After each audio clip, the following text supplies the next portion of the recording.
철강 고전적인 시각에서 탈피할 때를 주제로 기업평가본부 최경희 책임연구원의 발표를 시작하겠습니다. 네, 안녕하십니까. 나이스 신용평가 기업평가 본부의 최경희입니다. 최근 중국의 수급 상황 변화가 국내 주요 산업들에 미치는 영향에 대해 투자자들의 관심이 높아지고 있습니다. 본 발표에서는 최근 중국 정부 정책의 주요 쟁점에 대해 살펴보고 이 정책들이 국내 산업에 미칠 영향에 대해 검토해 보겠습니다. 다음은 발표 순서입니다. 발표는 최근 중국 정책의 주안점에 대해 살펴보고 수급, 가격 경쟁력, 원재료 가격의 측면에서 국내 철강 산업에 미치는 영향에 대해 분석해 보겠습니다.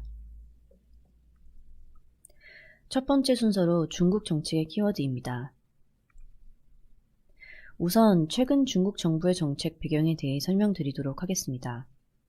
중국은 1900년대 후반 이후 정부 주도로 철강 산업을 비롯한 기간 산업을 적극적으로 육성했습니다.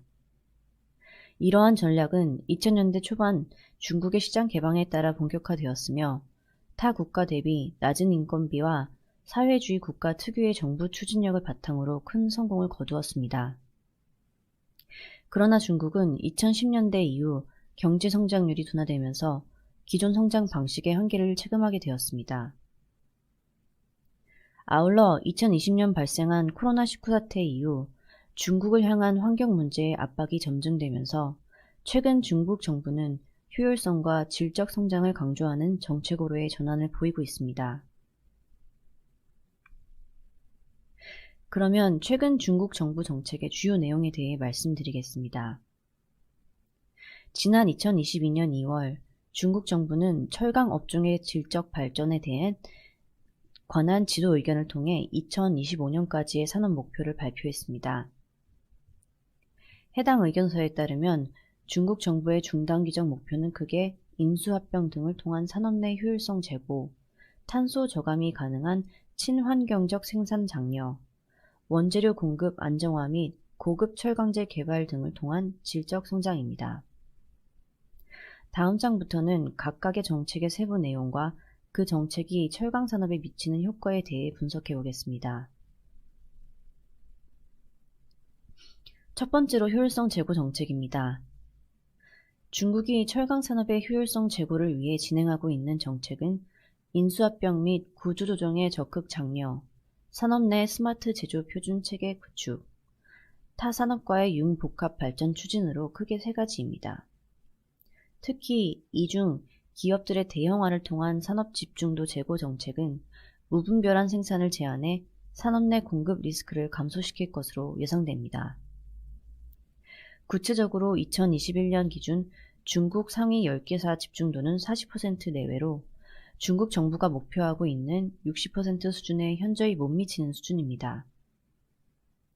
아울러 오른쪽 그림에서 알 수 있듯 타 국가들은 자국 내 고로 설비들이 유사한 수준의 효율성을 보이고 있지만 중국은 공장별 원가의 분포가 톤당 최대 250달러까지 차이 나는 등 효율이 떨어지는 기업들에 대한 추가적인 구조조정이 필요한 것으로 판단됩니다. 이런 정책적 방향성에 발맞춰 최근 중국 내 인수합병은 바오 철강 등 세계 수익권의 대형 철강사들을 중심으로 진행되고 있으며 2020년 이후 가속화되는 추세입니다. 두 번째는 친환경 정책입니다.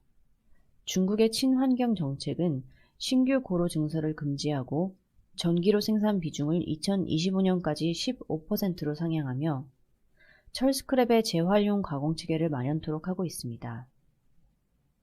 일반적으로 조강 생산 1톤당 탄소 배출량은 고로 약 1.9톤, 전기료는 약 0.4톤으로 탄소 저감을 위해서는 상기 정책 중 전기료 증설이 가장 시급한 문제입니다.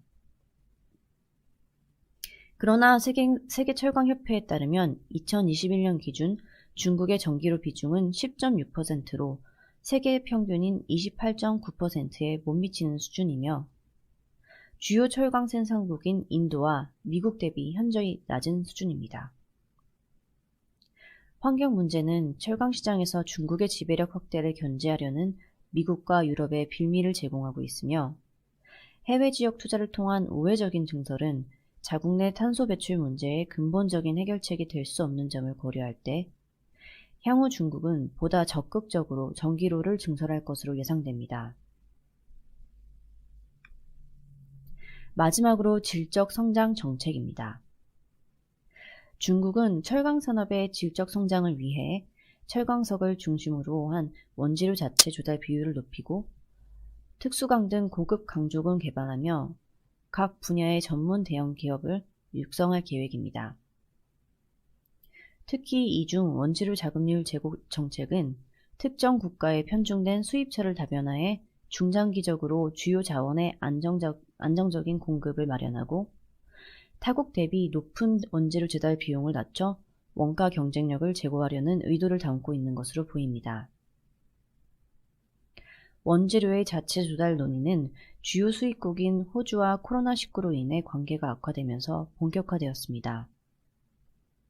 또한 규모의 경제에서 우위에 있음에도 경쟁국 대비 생산 원가가 높고 원가 구성 중 원재료의 비중이 월등히 큰 구조가 정책 변화를 야기한 것으로 판단됩니다. 다음은 앞서 말씀드린 중국의 정책적 변화가 국내 철강 산업에 미치는 영향에 대해 살펴보겠습니다. 첫 번째로 중국의 산업 구조 재편은 향후 국내 철강 산업 내 공급 리스크를 중장기적으로 감소시킬 것으로 판단됩니다. 한국 철강사들은 전통적으로 중국의 수출량 변화에 따라 큰 실적 변동성을 보여왔습니다. 특히 중국 철강사들의 공격적인 설비 투자가 정점에 이르렀던 2010년대에는 시장 내 저가 중국산 철강제의 공급 과잉으로 인해서 국내 주요 철강사들의 수익성이 크게 저하되기도 했습니다. 그러나 계속된 중국의 산업 구조 조정으로 왼쪽 그림에서와 같이 중국의 철강제 순수출 규모는 2015년 1억 톤으로 최대치를 기록한 후 점진적으로 축소되고 있습니다. 초과 생산 설비 또한 제품 생산량 기준 2015년 5억 톤에서 2021년 3억 톤 수준으로 낮아졌습니다. 이에 따라 과거 중국의 공급량에 따라 큰 실적 변동성을 보였던 국내 철강 산업은 향후 공급보다는 수요가 주요 요인으로 작용할 것으로 판단됩니다. 두 번째로는 중국의 친환경 정책에 따라 향후 중국 철강사들의 가격 경쟁력이 과거 대비 저하될 가능성이 존재합니다. 이는 전기로 생산의 주요 원재료인 철 스크랩 가격이 지속적인 상승세에 있으며 석탄 사용을 줄이기 위해 사용되는 펠릿의 가격이 철광석 대비 20%에서 30% 정도 높게 형성되어 있기 때문입니다. 특히 철 스크랩 가격은 중국의 전기로 증설이 확대되었던 2016년부터 이전과 상이한 모습을 보이고 있습니다. 2015년 이전에는 한국의 철 스크랩 유통 가격이 중국 내수 가격 대비 높게 형성되어 있었으나 중국 내 철 스크랩에 대한 수요가 증가하면서 2016년 이후 이러한 흐름은 역전되었습니다. 아울러 일반적으로 전기로강 1톤의 생산에 1.1톤의 철 스크랩이 필요한 점을 고려할 때 중국 정부의 계획대로 전기로의 생산 비중이 15%까지 높아진다면 2025년까지 전기로 생산에만 추가적으로 약 5천만 톤의 스크랩이 소요될 것으로 추정됩니다. 2021년 기준 중국 전체의 철 스크랩 사용량이 2.3억 톤을 기록한 것을 감안할 때 향후 전기로강 생산에만 현재 철 스크랩 사용량의 20% 이상이 추가적으로 필요하며 전기료에 투입되는 철 스크랩 수요는 40% 이상 증가할 것으로 추정됩니다. 이와 같은 수급 상황을 고려할 때 중국 내 철 스크랩 가격은 중장기적으로 상승세가 지속될 것으로 보이며 이에 따라 중국 철강사들의 원가 부담이 심화될 것으로 판단됩니다. 마지막으로 중국의 원재료 자급률 제고는 중장기적으로 글로벌 원재료 가격의 안정화에 기여할 가능성이 높습니다. 중국은 전 세계 조강 생산의 50% 이상을 차지하고 있으며 원재료의 80% 이상을 수입에 의존하고 있는 만큼 철광석과 유연탄의 국제 가격에 지대한 영향을 미치고 있습니다.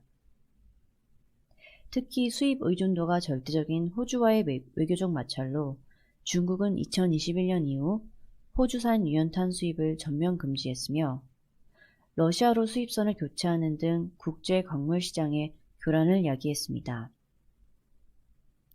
그러나 2020년 이후 중국은 자국 내 철광석 개발을 재개하고 해외 직접 투자를 통해 원재료 조달처를 다변화하고 있습니다.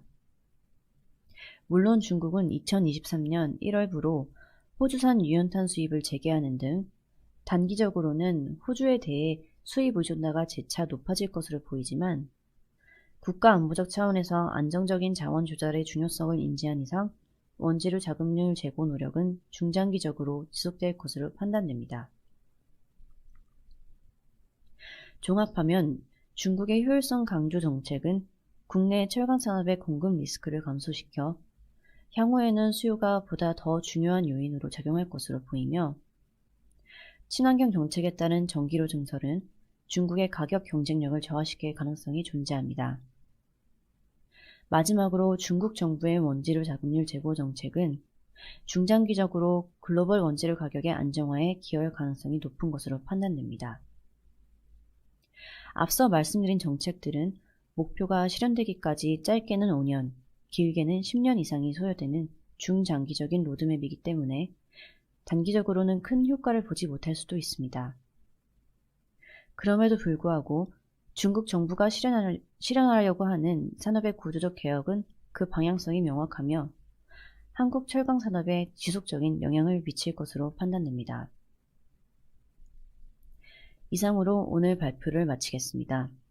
긴 시간 경청해 주셔서 감사합니다. 최경희 책임연구원님 발표 수고하셨습니다.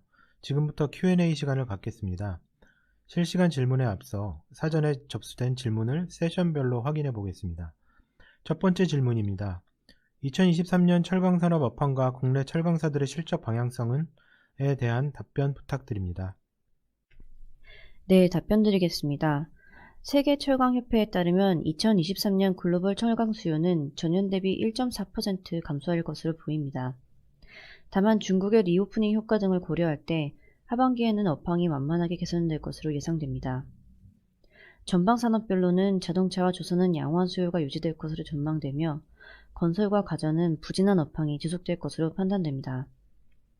아울러 2023년 국내 철강사들은 부진한 글로벌 경기 및 원재료 가격의 변동 등 다소 비우호적인 환경 속에서 영업실적 하방 압력이 지속될 것으로 예상됩니다. 다만 생산 강중에 따른 기업들의 실적 차별화가 예상됩니다.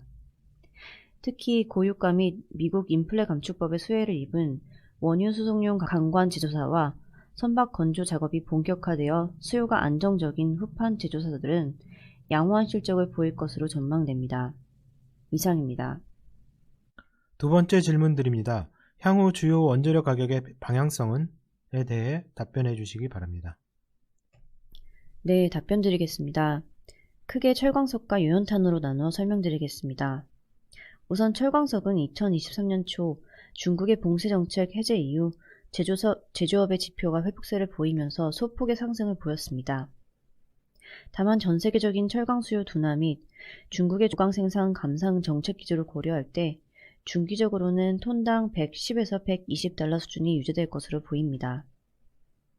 다음으로 유연탄은 연초 중국의 호주산 유연탄 수입 재개로 수요 증가가 예상되었지만 국제유가 하락 및 에너지원 수요 둔화로 가격이 하락하는 모습을 보였습니다. 다만 높은 품위의 호주산 유연탄의 경우 대체재 확보가 쉽지 않은 점을 고려할 때 중기적으로 톤당 200달러 후반에서 300달러 수준의 가격은 유지될 것으로 예상됩니다. 이상입니다. 네, 다음은 철강 관련 현장 질문 하나 해보겠습니다. 올해 국내 철강사들 재무 안정성 유지가 가능할지요? 라는 질문입니다. 답변이 가능하시겠습니까? 네, 답변 드리겠습니다. 앞서 말씀드렸다시피 올해는 부진한 글로벌 경기 등 비우호적인 산업 환경으로 과거 대비 다소 저하된 수준의 영업 실적이 전망됩니다. 다만 중국의 경기 부양 노력과 전방 수요 수준 등을 종합적으로 고려해 봤을 때 국내 철강사들의 수익성 저하 추이는 비교적 완만할 것으로 예상됩니다. 그리고 2021년, 22년에 급격한 상승을 보였던 주요 원재료 가격이 상대적으로 안정화되고 있음을 고려할 때 향후에 운전자금 부담이 완화되면서 수익성 하락 효과를 일부 상쇄할 수 있을 것으로 보입니다. 그래서 결론적으로 향후 신규 사업 추진이나 M&A 등의 비경상적 투자 수요가 크게 확대되지만 않는다면 국내 철강사 전반의 재무 안정성 수준은 유지될 수 있을 것으로 전망됩니다. 네, 이상입니다. 네, 금일 세미나는 시간 관계상 마무리할 예정이오니 답변하지 못한 질문이나 추가로 궁금하신 사항은 발표자 또는 IS실로 연락 주시면 성실히 답변 드리겠습니다. 금일 세미나 다시 보기 영상은 사전 등록 시 기재해 주신 휴대폰으로 링크를 보내드리겠습니다. 긴 시간 시청해 주셔서 감사드립니다.